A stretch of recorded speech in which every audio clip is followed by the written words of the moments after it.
Hey all, thank you for clicking. My name is Atiya Zainab और आज मैं एफआईबी डिस्कस करने जा रही हूँ for class 9 10 ICSE and 11 12 ISC. Without wasting time let's get started. Class 9th और 10th में 4 मार्क्स का, क्लास 11 12 आईएससी में 5 मार्क्स का एफआईबी आता है।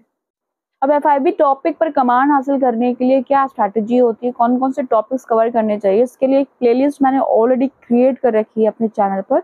एफआईबी करके आपको मिलेगी। अगर आप बहुत सिंसियर स्टूडेंट हैं, बहुत बिगिनिंग से बहुत डेप्थ में जाके इस टॉपिक को पढ़ना चाह रहे हैं, तो आप उसको विजिट करिएगा। फिलहाल इस वीडियो में मैं आपको एक एक्सरसाइज के जरिए एफआईबी की प्रैक्टिस कराने वाली हूँ।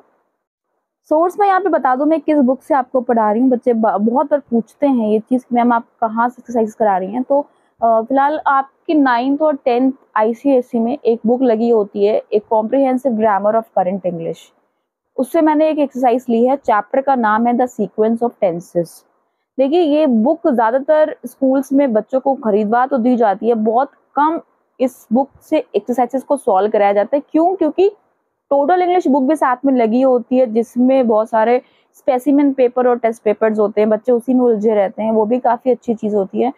लेकिन फिलहाल इसको आपको साइड में जो टॉपिक्स होते हैं उसको प्रैक्टिस के लिए ये बुक बहुत अच्छी है। और केवल 9 10 के ही नहीं, अगर आपने 9 10 में अच्छे से पढ़ी है ये ना बुक, तो 11 12 में आपकी ये बहुत ज़्यादा मदद करने वाली है। Now without wasting time let's get started for the practice FIB, and I have taken the exercise from this book, A Comprehensive Grammar of Current English. Chapter of the name is The Sequence of Tenses. इस exercise में there are 25 sentences. इन sentences के जरिए मैं आपको सिखाऊंगी कैसे form of verb को सही सही लेना चाहिए। आपसे जो पूछा जाता है वो एक पैराग्राफ पूछा जाता है। अब पैराग्राफ में रूल्स वगैरह लगते हैं कि भाई यहाँ पे जो सेंटेंस है उसमें जो प्रिंसिपल क्लॉज है, जो सबऑर्डिनेट क्लॉज है, उसके अकॉर्डिंग फॉर्म ऑफ वर्ब आती है, वही मैं आपको यहाँ सिखाने वाली हूँ। तो ये सेंटेंसेस वाइज है, रूल्स वही होते हैं जो वहाँ पे अप्लाई होते हैं, राइट।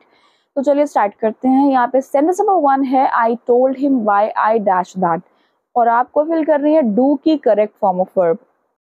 तो देखिए यहाँ पे सीक्वेंस ऑफ टेंस यूज हो रहा है, past indefinite plus past perfect tense. बहुत बार मैंने कई सारी वीडियोस में कवर कर रखा है ये पर्टिकुलर रूल। देखिए जब पास्ट के दो एक्शंस का ऑर्डर हमें दिखाना होता है कि कौन सा एक्शन पहले हुआ, कौन सा एक्शन बाद में हुआ। फॉर एग्जाम्पल जब मैं वहां पहुंचा तो वो खाना खा चुकी थी, जब पुलिस पहुंची तो चोर भाग गए थे। यहाँ पे जो एग्जाम्पल है आई टोल्ड हिम करके, उसका मतलब यही है कि मैंने उसे बता दिया था कि मैंने वो चीज़ क्यों की थी। कोई भी बात हो सकती है यहाँ पे जिसके बारे में बात की जा रही है, क्यों की थी।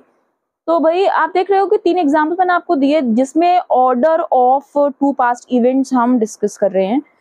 तो भाई जो पहला एक्शन होता है उन दो एक्शन में पास्ट का, उसके लिए हम यूज करते हैं पास्ट परफेक्ट टेंस, यानी कि हैड की थर्ड फॉर्म। याद कर लीजिए, पास्ट के दो एक्शन जब साथ में बताई जाते हैं, उनका ऑर्डर बताया जाता है, कौन सी चीज पहले हुई, कौन सी चीज बाद में हुई। तो जो चीज पहले होती है उसके लिए हम हैड थर्ड फॉर्म का यूज करते हैं, जो एक्शन बाद में होता है उसके लिए हम सेकेंड फॉर्म यूज करते हैं। जैसे मैंने अभी एक एग्जाम्पल दिया था आपको कि जब मैं वहां पहुंचा तो वो खाना खा चुकी थी। तो जब पहुंचने का काम बाद में हुआ, खाना खाने का काम पहले। तो बस इसी तरीके से आपको यूज करना है। When I arrived, she had eaten the food. जब पुलिस पहुंची चोर भाग गए थे, तो पुलिस पहुंचने का काम बाद में हुआ है, सेकेंड एक्शन है, सेकेंड फॉर्म लगाएंगे। When the police arrived, the thief had escaped. और यहाँ फिलहाल जो आपका सेंटेंस है वो है I told him why. मैंने उसे बता दिया था कि मैंने वो चीज क्यों की थी। तो काम के करने का यानी डू वाला जो एक्शन है वो बाद में हुआ या पहले हुआ? वो पहले हुआ था, उसी के बारे में बताया, बाद में गया है।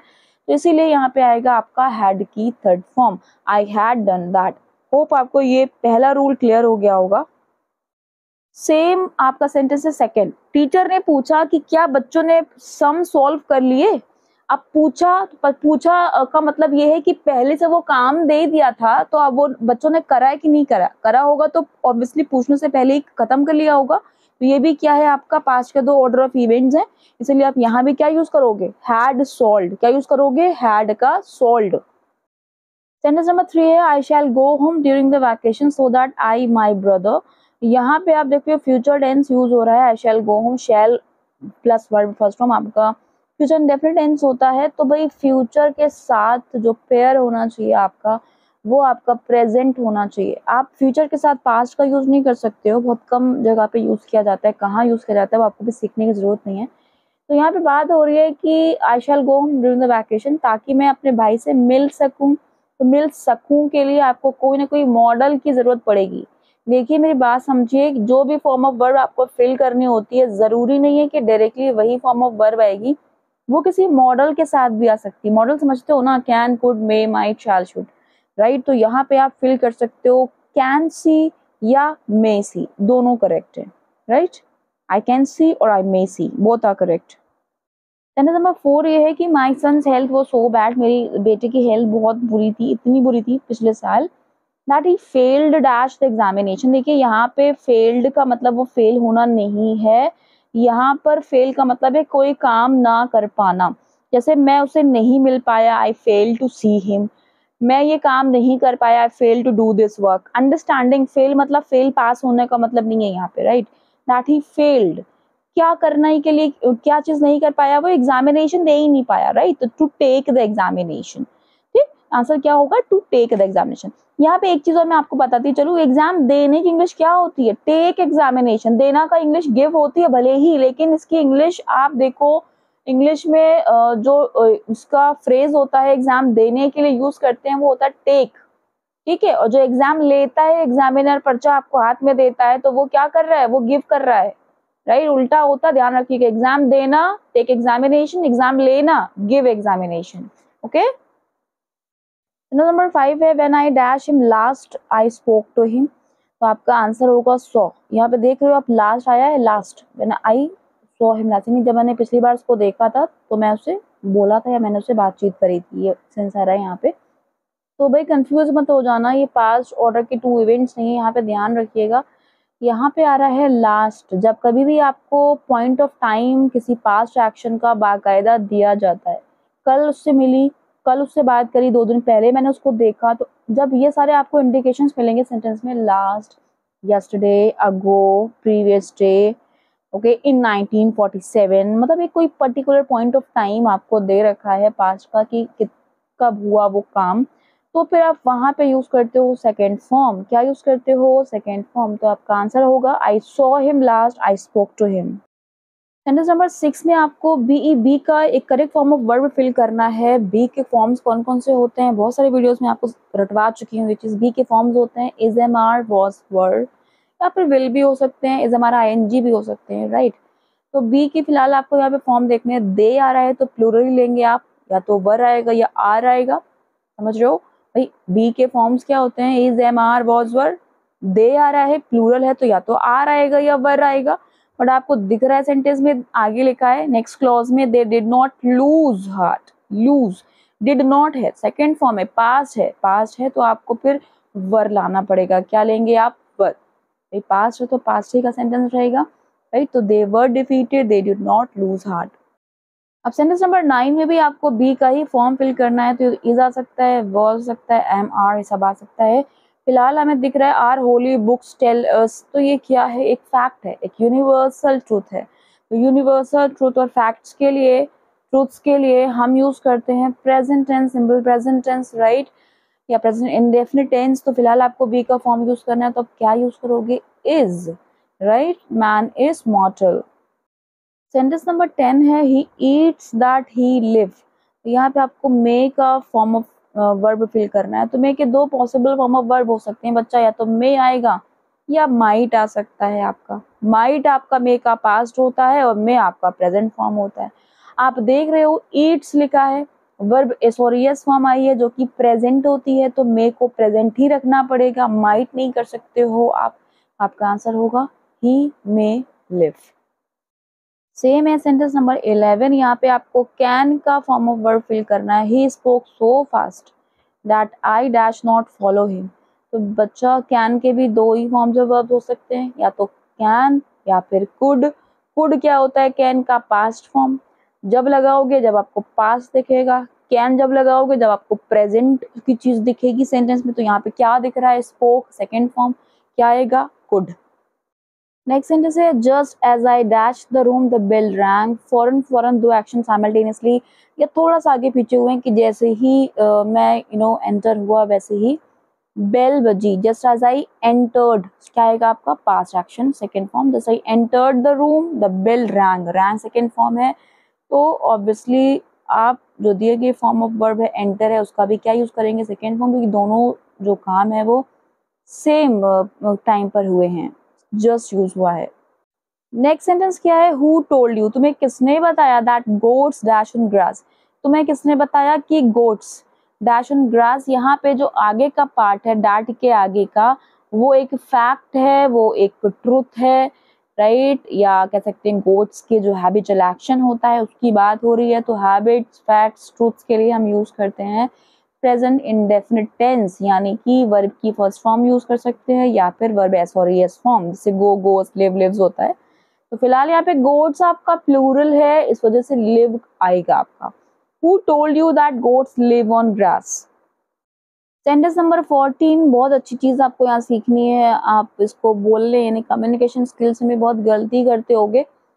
जब कभी भी दो फ्यूचर के एक्शंस को हमें बताना होता है एक ही सेंटेंस में, जैसे यहाँ पे लिखा है मैं गोली मार दूंगा अगर तुम बोलोगे, ठीक है, या अगर तुम बोले मैं गोली मार दूंगा, तो भाई फ्यूचर के दो एक्शन जब हमें एक्सप्रेस करने होते हैं इन द सेम सेंटेंस, तो जिसमें कंडीशन लगा होता है, कंडीशनल सेंटेंस की बात कर रही हूँ, कंडीशनल सेंटेंस के जरिए फ्यूचर के दो एक्शन अगर आपको एक्सप्रेस करने हैं तो भाई जो कंडीशनल क्लॉज होगा उसमें आपको रखना होता है प्रेजेंट का इंडेफिनिट टेंस, भले ही वो फ्यूचर की बात हो रही हो लेकिन आपको प्रेजेंट इंडेफिनिट टेंस ही यूज करना होता है।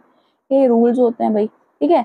तो यहाँ पे आएगा स्पीक, अगर आप लिख देते हो विल स्पीक, बिल्कुल गलत, 0 मिलेगा आपको। I shall fire if you speak, मतलब यही है if you will speak, if you speak is equivalent to will speak. अब आप सोचोगे मैम ऐसे इक्विवेलेंट तो क्यों नहीं लगा सकते, तो भाई नहीं लगा सकते क्योंकि ये रूल है भाई, लैंग्वेज जो है जहां से ली है तो उन्हीं की रूल से हमें फॉलो करने पड़ेंगे, अपना दिमाग में नहीं लगाना है। सेंटेंस नंबर 15 है ही हार्ड एट द कॉटेज, यहाँ पे आपको बी का फॉर्म फिल करना है। हार्ड आप देख सकते हो हियर की सेकंड फॉर्म है, पास्ट टेंस चल रहा है, जब पास्ट की बात हो रही है तो आप बी का पास्ट फॉर्म यूज करोगे जो कि होता है वॉज, आंसर होगा the cottage was for sale.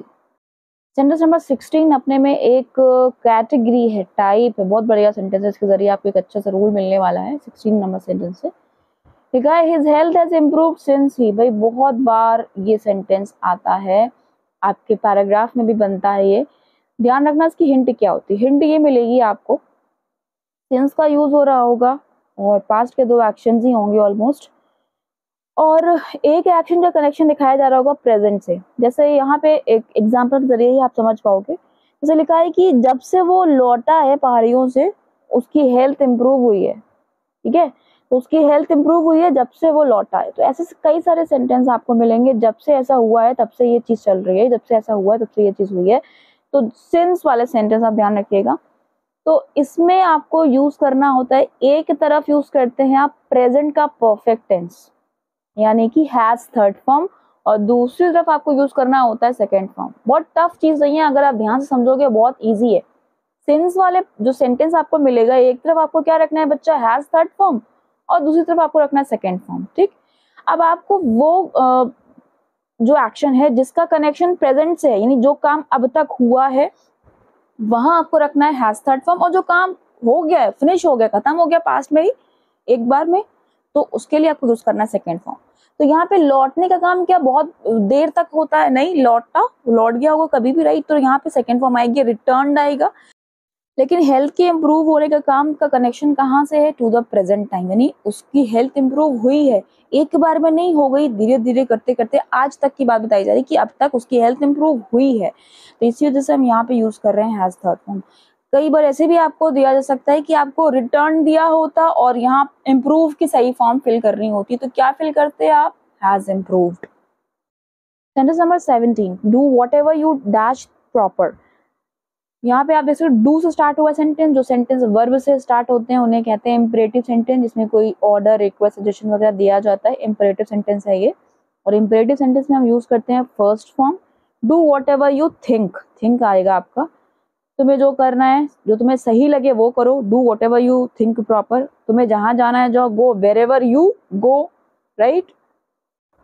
तो फर्स्ट ही फॉर्म आती है, याद रखिएगा। सेंटेंस नंबर 18 ये है कि it is clear that he dash a clever boy, B का आपको फॉर्म फिल करना है, तो सिंपल सी बात है, बी का इज एम आर फॉर्म होता है, और यहाँ पे प्रेजेंट चल रहा है, इट इज क्लियर, इज दिखा रहा है, इंडिकेट कर रहा है कि प्रेजेंट की फॉर्म लेके आओ। बी का प्रेजेंट फॉर्म क्या होता है, इज होता है, तो आपका आंसर होगा is. Sentence number 20, this is the place where Martin lives.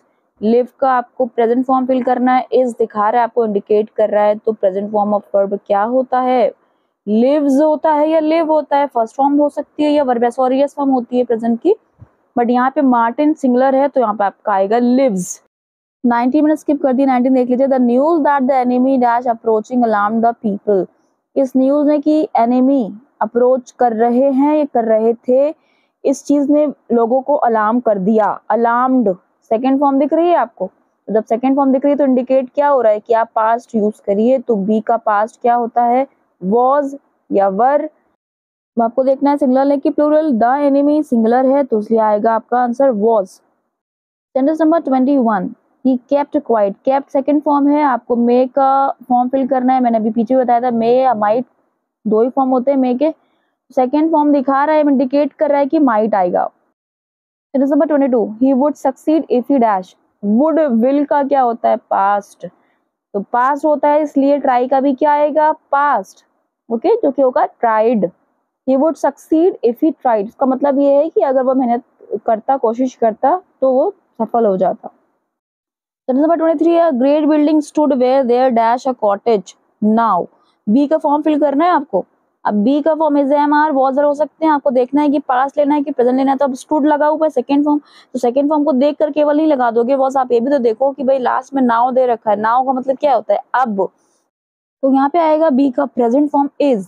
Sentence का मीनिंग ये है कि अभी जहाँ कॉटेज है वहां पे बिल्डिंग हुआ करती थी, तो अभी है, अभी अभी का मतलब क्या होगा, प्रेजेंट, तो आपको टोटल पढ़ के ही आंसर करना होता है सेंटेंस, केवल शुरुआत का नहीं।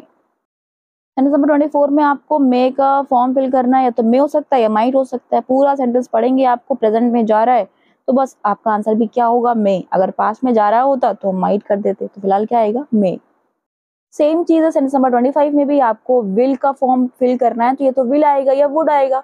विल आएगा अगर प्रेजेंट होगा, वुड कब आएगा, जब अगर पास्ट की बात हो जाएगी, तो आप पूरा सेंटेंस पढ़ोगे। सो दिखा आपको, डिक्लेयर्ड दिखा, जो कि सेकंड फॉर्म्स हैं, यानी पास्ट की चीजें चल रही हैं, तो आप विल का कौन सा फॉर्म लोगे, would. How did you find the explanation, let me know in the comment box. Thank you for watching.